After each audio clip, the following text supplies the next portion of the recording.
हम जेनेटिक्स का एक इंपॉर्टेंट टॉपिक पढ़ने जा रहे हैं, जिस टॉपिक को बेटा हम क्या कहते हैं, इस टॉपिक को हम सेक्स डिटर्मिनेशन कहते हैं। What do mean by sex determination? एक प्रोसेस है जिससे बेटा एक ऑर्गेनिज्म का सेक्स यानी वो मेल बनेगा कि फीमेल बनेगा, फीमेल बनेगी, ये बेटा डिटरमाइन होता है। एक प्रोसेस है। अब इस प्रोसेस का थोड़ा सा हिस्टोरिकल बैकग्राउंड है। सबसे पहला जो बेटा कॉन्सेप्ट है दैट इज 1891 में हेनकिन ने कुछ ऑब्जर्व किया। ये स्पर्मेटोजेनेसिस स्टडी कर रहा था। किनमें स्पर्मेटोजेनेसिस स्टडी कर रहा था? फायर बग्स में, यानी कि इंसेक्ट्स में बेटा वो स्पर्मेटोजेनेसिस स्टडी कर रहा था। इसने देखा कि इन इंसेक्ट्स में कुछ ऐसे स्पर्म्स हैं, 50% स्पर्म्स ऐसे हैं जिनके अंदर कुछ स्पेशल क्रोमोसोमल स्ट्रक्चर प्रेजेंट है, स्पेशल न्यूक्लियर स्ट्रक्चर प्रेजेंट है, और 50% स्पर्म ऐसा है जिसमें कोई भी स्ट्रक्चर ऐसा प्रेजेंट नहीं है। इसने इस बेटा स्पेशल न्यूक्लियर स्ट्रक्चर का क्या नाम रखा? X body. कैसे पाई क्या? इसके बाद बेटा जी मैकक्लेलन और विल्सन आए, इन्होंने ग्रास होपर में यही वाले क्या कंडीशन देखी, और उन्होंने क्या पाया कि अगर ये एक्स वाला स्पर्म किसके साथ फ्यूज होगा? एक्स के साथ, तो आगे जाके फीमेल बनेगी, और बिना एक्स वाला स्पर्म जब फ्यूज होगा तो क्या बनता है? मेल। तो उन्होंने क्या डिस्कवर किया? उन्होंने एक आइडिया दिया कि ये जो एक्स बॉडी है इसका कुछ ना कुछ रोल है, किसमें?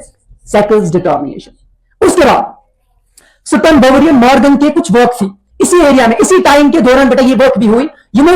Just kā karakteristikas insānas esanču, just kā karakteristikas organismas esanču, such आसन तेनिस due to chromosomes, such आसन तेनिस due to chromosomes. यानी अगर हाइट हम देखेंगे, हम अपना कलर देखेंगे, हम अपने बेटा डिजीज रेजिस्टेंस देखेंगे, ये सारी इंफॉर्मेशन किसके अंदर होगी? क्रोमोसोम्स के अंदर. इसी तरह हमारी जेनेटिक इंफॉर्मेशन, या हम यूं कहेंगे बेटा जी हमारी सेक्सुअल इंफॉर्मेशन, मेल की फीमेल, ये कुमल होनी कथम शासन, ये भी किसके अंदर होती है? क्रोमोसोम्स के अंदर.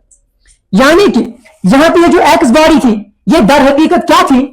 ये एक्स बॉडी बेटा क्रोमोसोम ही थी. इसीलिए आजकल के दौर में इस एक्स बॉडी को बेटा अब हम क्या कहते हैं? X chromosome. तो क्रोमोसोम्स के कितने टाइप्स हैं? दो टाइप्स होते हैं क्रोमोसोम्स को. एक को बेटा हम एलोसोम कहते हैं या सेक्स क्रोमोसोम कहते हैं, दूसरे को हम ऑटोसोम कहते हैं. ऑटोसोम्स किसके लिए रेस्पॉन्सिबल होते हैं? नॉन सेक्सुअल कैरेक्टर्स के लिए. फॉर एग्जांपल हाइट है, कलर है, और ये वाले क्रोमोसोम्स किस काम आते हैं? सेक्स डिटरमाइन करने के काम आते हैं. फॉर एग्जांपल अगर एग्जांपल पूछो, एग्जांपल क्या है? X chromosome, Y chromosome,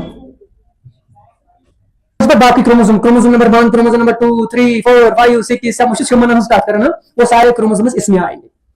now क्या बेटा जी, क्या खाली ये सेक्स क्रोमोसोम्स की वजह से ही सेक्स डिटरमाइन होता है? क्या कोई दूसरा कॉज होता है कि नहीं?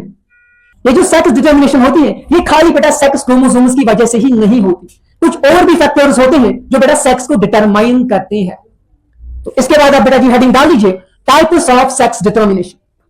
सेक्स डिटर्मिनेशन बेटा कितने टाइप्स की होती है? दो मेन टाइप्स की होती हैं. एक को बेटा हम क्या कहते हैं? Allosomic sex determination. सेकंड को हम कहते हैं नॉन एलोसोमिक सेक्स डिटर्मिनेशन. इसमें कौन कौन सा आएगा? X0, XX, XY, XX, Z, ZW type of sex determination. And non allosomic में क्या क्या आएगा? Environmental sex determination and haplodiploidy sex determination.